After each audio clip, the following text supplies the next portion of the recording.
Good morning, my friends. Welcome to today's Happiness After Codependency episode. Today we are starting a new series. Today we're going to be addressing episode 1 in exposing the codependent fantasy. Codependent fantasy is something that if you're codependent, you got one. You probably have several. I had like 9 different fantasies in my world. And the codependent fantasy plays a central role in why we stay in relationships that are toxic and harmful to us, why we avoid healthy relationships, and how ultimately we conceive of ourselves, relate to ourselves, and care for ourselves. So that's what we'll be jumping into in this episode. Today, before we get to it, I need to share this out to the community real quick. So the community is your safe haven here on the internet, where you can find tools, guidance, and support in your life. You can get access to the community by clicking the link above on Facebook, below on YouTube. And if you're listening to the podcast, you can go to www.freetheself.com and choose community, and boom, you'll be ready to go there.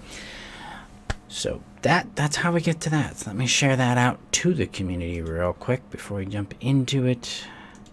Let me know how you're doing in the comments below. Today's kind of a big day because we've got class 1 of the Know Yourself strategy starting here in about 40-ish minutes. So yeah, I'm kind of a little bit flustered, so I apologize if I seem distracted a little bit. All right, it's exposing the codependent fantasy, episode 1. What is it and why do we have it? Why do we have a codependent fantasy? So ultimately, codependency is your survival strategy. It's how you survived toxic relationships, toxic environments, toxic interactions with other human beings. It's how you got through it. It was a means to getting your needs met and to coping with what was going on in your world. It's essential to understand that because codependency is not an identity, it's not a disease, it's not it's not a flaw in who you are. It's not something that you have to live with. It's something that you grow out of. And by growing out of codependency, you're actually growing into something else. I call that something else yourself. You grow into who you are. You no longer need codependency because you're building relationships that work for you. You're honoring and respecting who you are, your values, your boundaries, your priorities in your world, and you're ultimately connecting with yourself and with other people. I'm going to move the yogurt thing. In your world in a healthy way that gets your needs and wants met and allows you to be who you are. It's really the crux of healing from codependency is coming to know, love, and live who you are. Well, inside codependency, inside of this coping strategy, when we don't think we can escape the environment, when we don't have the capability to do it or the capacity or the resources to do it, especially if you were like me and grew up in an environment, in a home, in a culture that was narcissistic, that was unhealthy and unavailable, you create a fantasy. You create a fantasy that helps you cope with what's going on. It gives you hope that something will be different down the road. A fantasy that, in a way, comforts the pain that you've been living through. In a way that it gives you space to find ways to deal with the pain. See, the codependent fantasy is really engineered around helping comfort and care for yourself in toleration of something that's abusive and toxic that you believe or you just don't have the capacity or resources to escape. So it's there to assist us while in it.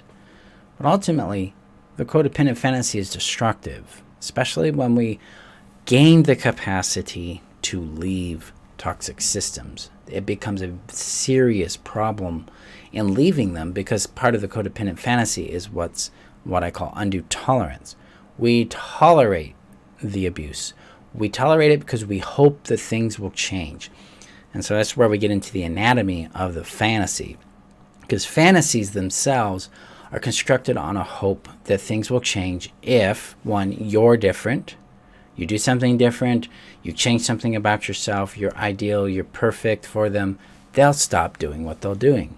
2, a hope that they'll change when they realize that they're hurting you, because you assume that they care about your well-being because you care about their well-being. You project your goodness, your well-meaning, your warmth onto them, rather than observing what their patterns of behavior are telling you and then making decisions based on that.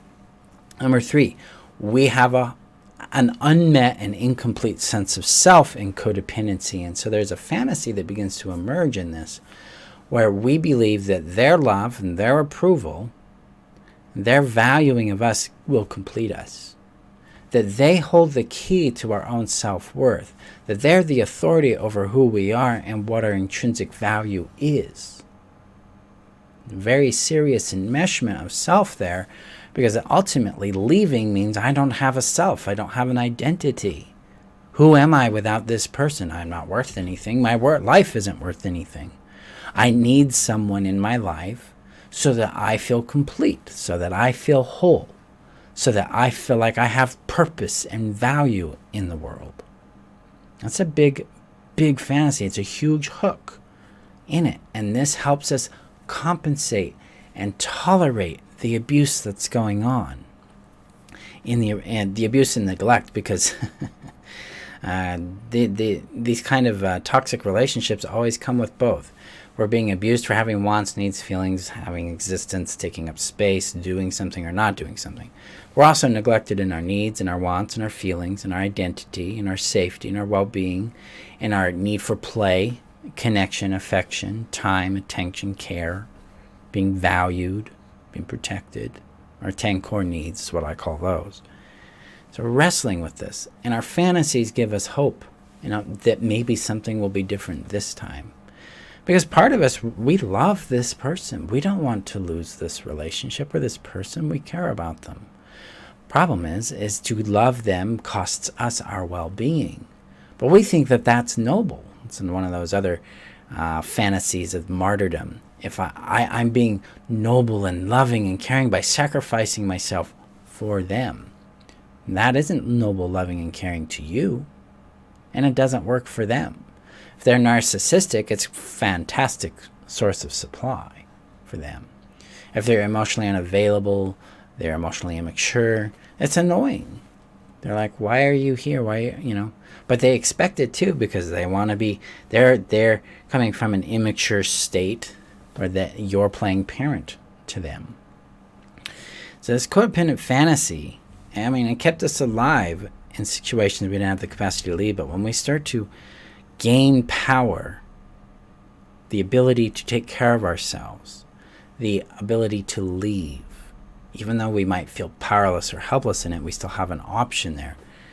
This is where the codependent fantasy becomes toxic and destructive to our well-being, because it's a coping strategy for toxicity, but it is not useful outside of that dynamic. Codependent fantasies tend to create relationships that sabotage themselves, and we're trying to build connection with other human beings because we come in with the expectation of them being a certain way so they can line up with the fantasy we have about them, and then we get upset, disappointed, and confused and frustrated when they don't line up that way. It's one way that codependent fantasy interferes with our ability of getting to know someone for who they are rather than who we want them to be so we can feel a certain way. That's an enmeshment component there. Second way the codependent fantasy really interferes with our well-being and happiness is it dictates that we need someone else in order to be valid as a person. That person's love makes us lovable. That person's validation makes us valid and real. That person's approval makes us safe. Things like that. This external orientation to other people for these attributes that are intrinsically ours to manage, to nurture, to know, and to care for leads us to trying to control people. It leads us to avoiding relationships. It sabotages our ability to have real connection that's safe and secure. It leads to attachment disruption. It leads to a lot of pain. It leads to a lot of fear. We're not able to build real dynamic, flexible intimacy with other people because we need them to complete us in that way. Ultimately, our value, our personality, our identity, Our wholeness and safety are our responsibility and no one else's. One of the big leaps into knowing, loving, and living who we are is taking ownership of our sovereignty, coming into our own responsibility to ourselves, becoming accountable to ourselves for who we choose to be and how we show up in the world. Essential that we do that in order for us to feel safe, to actually have safety, to feel it and to be safe, because it takes both, and then to ultimately be who we are so we can go out and create relationships with other people based on who we are and who they are, rather than on the transactional benefits that we provide for each other. So Deborah says, every time I break my sobriety, I discover nothing has or will change. It's a little bewildering. Yeah, we have to come into confronting the codependent fantasy of, they will change. It's none of our business what they do. It's none of our business who they choose to be.